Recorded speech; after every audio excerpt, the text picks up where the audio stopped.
como é que a gente pode ter certeza de que o código que a gente acabou de escrever está, sei lá, realmente bom e seguro para ir para produção? Essa é a pergunta de 1 milhão, né?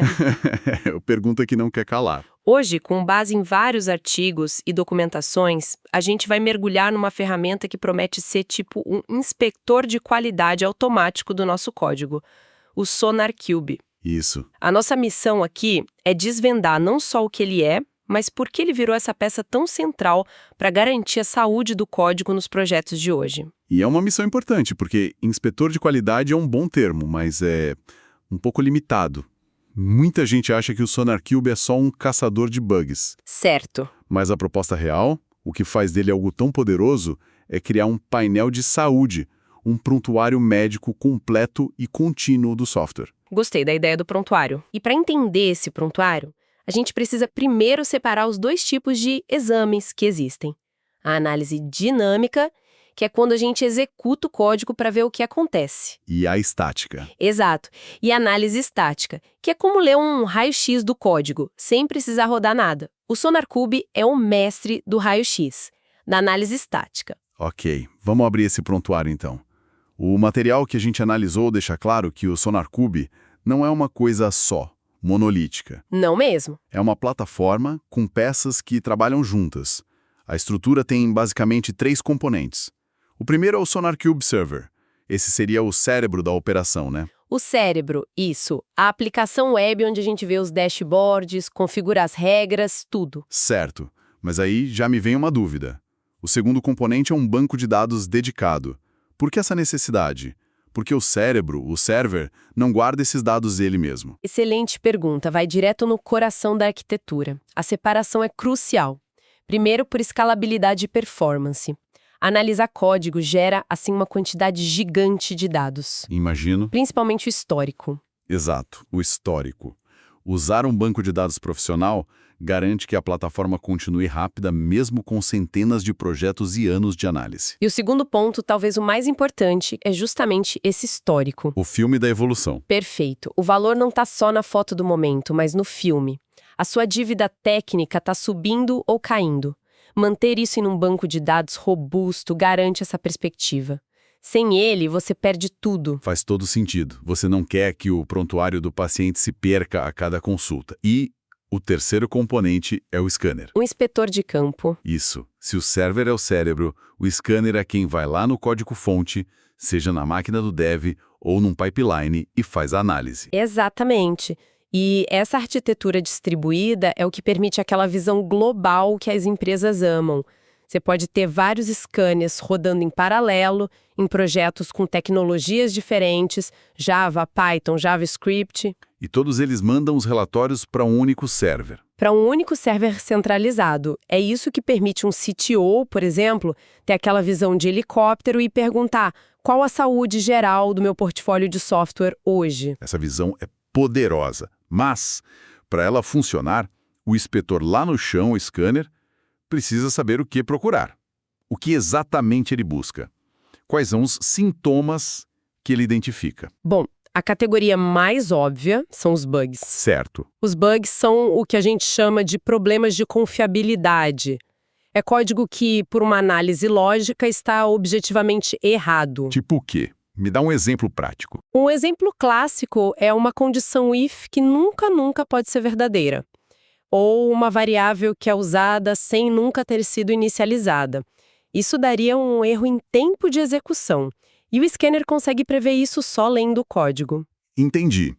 Depois dos bugs, vem algo que tira o sono de todo mundo hoje em dia. Vulnerabilidades de segurança. Ah, sim. As brechas. O material cita senhas chumbadas no código, os hard-coded secrets ou padrões que abrem porta para SQL injection. Isso é basicamente o que o mercado chama de SAST, né? O Static Application Security Testing. Precisamente. E esse é um ponto que não dá para subestimar. Muitas equipes adotam o SonarQube pensando em limpeza de código, mas ele é uma primeira linha de defesa de segurança absurdamente eficaz. E barata, imagino. muito mais barata. Encontrar uma vulnerabilidade com uma análise de 5 minutos é ordens de magnitude mais barato do que encontrar depois que o produto sofreu um ataque em produção. É a segurança começando o mais cedo possível. Exato. Shift Left Security, na prática. Certo. E a terceira categoria, que talvez seja mais controversa, são os code smells, o famoso mau cheiro no código. Ah, dívida técnica. Isso. A fonte define bem. Não é um bug, não vai quebrar a aplicação agora, mas dificulta a manutenção e gera essa tal dívida técnica. O que é isso na prática? A dívida técnica é um conceito fundamental. E os code smells são os juros dessa dívida. Pense em código duplicado, métodos com centenas de linhas, complexidade lá nas alturas. E isso acumula. Cumula com juros compostos. Um code smell ignorado hoje não só dificulta mexer naquela parte do código amanhã, como incentiva outros a colocarem mais código ruim ao redor, porque, essa área já está bagunçada mesmo. Vira uma bola de neve. Gigantesca. Eu lembro de um projeto em que uma regra de cálculo de frete estava copiada e colada em 7 lugares diferentes do sistema. 7. Nossa. Quando a regra mudou, a equipe corrigiu em 6. Aquele 7º lugar ficou esquecido por meses, gerando prejuízo financeiro até que alguém, por acaso, achou o bug. Um pesadelo. Um pesadelo que o SonarQube teria pego em minutos. Teria gritado, código duplicado crítico. Isso é a dívida técnica cobrando o preço dela. Que exemplo. E dentro dessas métricas, tem uma que sempre gera debate e, segundo nossas fontes, muita confusão. A cobertura de testes. Ah, sim. A métrica mais perigosa de todas se for mal interpretada. Perigosa por quê? Porque ela responde a uma pergunta simples. Qual porcentagem do seu código foi executada pelos seus testes? O ponto-chave aqui é que o SonarQube não executa os testes. Ele só importa os relatórios de ferramentas como o Jacoco ou o Jest. Entendi. E eu já vi equipes obcecadas em atingir 80% de cobertura, escrevendo testes inúteis que só passam pelo código sem verificar nada, só para fazer o número subir. É o clássico caso da métrica que vira meta. E perde todo o propósito. Exatamente. Bom, isso já dá o gancho perfeito. A gente viu que o SonarQube é um painel incrível, mas um relatório por si só não impede que código ruim avance. Como ele faz isso ativamente? A resposta, você mencionou, é o Quality Gate. O portão da qualidade. É aqui que a borracha encontra a estrada. É a ponte entre a análise e a ação. É um conjunto de condições de aprovado ou reprovado com base naquelas métricas que a gente discutiu. Exato. Coisas como cobertura em código novo tem que ser maior que 80%. Ou nenhuma vulnerabilidade crítica no código novo. Ou duplicação em código novo menor que 3%. Isso.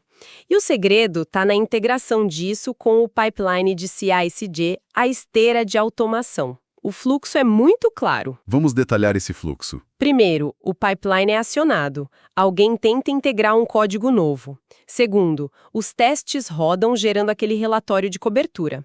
Terceiro, o Sonar Scanner analisa o código e manda tudo, incluindo a cobertura, para o server Cube. E aí? Chega a hora da verdade. A hora do julgamento. O pipeline, de forma automática, pergunta ao SonarQube Server.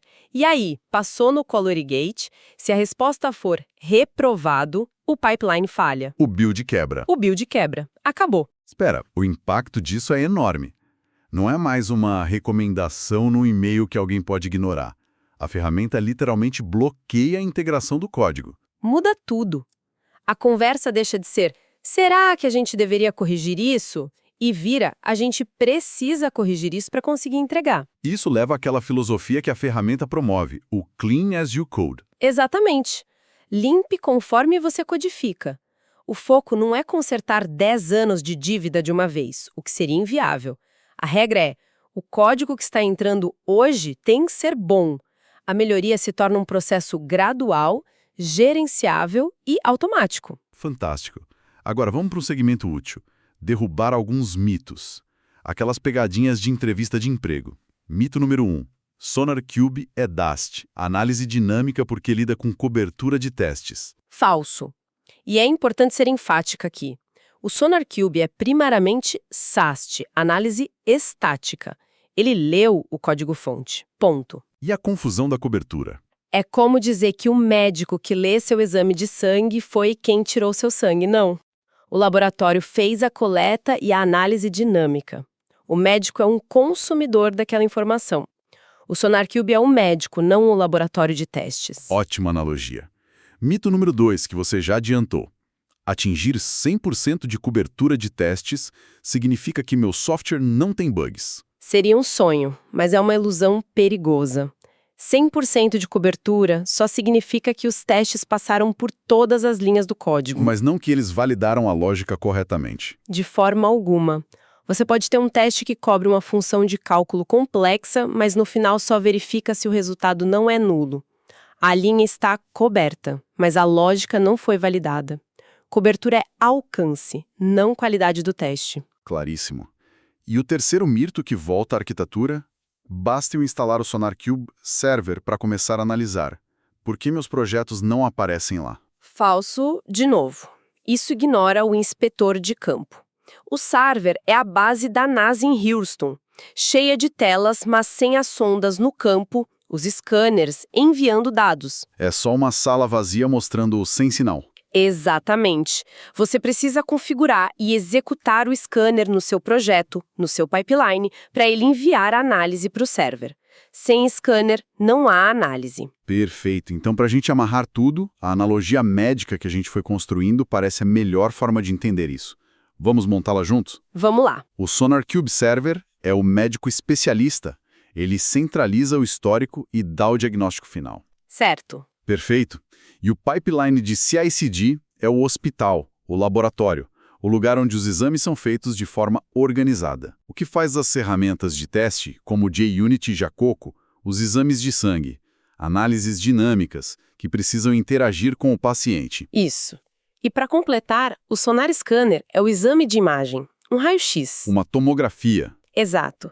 É análise estática. Ele olha a estrutura interna, os ossos, sem precisar que o código seja executado. E no final, o médico, que é o SonarQube Server, pega o raio-x, que é a análise estática, e os exames de sangue, o relatório de cobertura, junta tudo no prontuário. O dashboard. E dá o diagnóstico final, o Quality Gate. Ele diz se o paciente está saudável e pode ter alta, código aprovado, ou se precisa de tratamento, código reprovado. É a imagem mais completa e precisa que eu conheço para explicar todo o ecossistema. Resume tudo de forma brilhante. Brilhante mesmo. Então, recapitulando os pontos essenciais. Primeiro, SonarQube é, na sua essência, uma plataforma de análise estática, SAST. Isso, ele lê o código. Segundo, a cobertura de testes é uma métrica crucial, mas importado só na Cube consome essa informação, ele não a gera. E terceiro, e talvez o mais importante, o Quality Gate é o mecanismo de ação. É o que transforma o SonarQube de um painel de informações num guardião ativo da qualidade. E se a gente conecta isso a um contexto maior, a gente percebe que o SonarQube não é só uma ferramenta técnica. Ele é um facilitador de uma cultura de qualidade. Como assim? Ele torna a qualidade visível, mensurável e uma responsabilidade compartilhada. De repente, a revisão de código não é mais só sobre a funcionalidade funciona. É também sobre esse código está limpo, seguro, fácil a manter. Ele eleva o padrão da conversa. E isso nos leva a uma reflexão final. Um pensamento para deixar no ar. Exato. Isso levanta uma questão importante. Ferramentas como o SonarQube são incríveis para apontar a dívida técnica. Elas acendem todas as luzes de alerta no painel. Certo. Mas se a ferramenta constantemente alerta sobre problemas e a equipe, por pressão de prazo ou qualquer outro motivo, decide ignorar os alertas, desligar o Quality Gate, criar exceções, a dívida que continua se acumulando é um problema da ferramenta ou é um reflexo da cultura da equipe?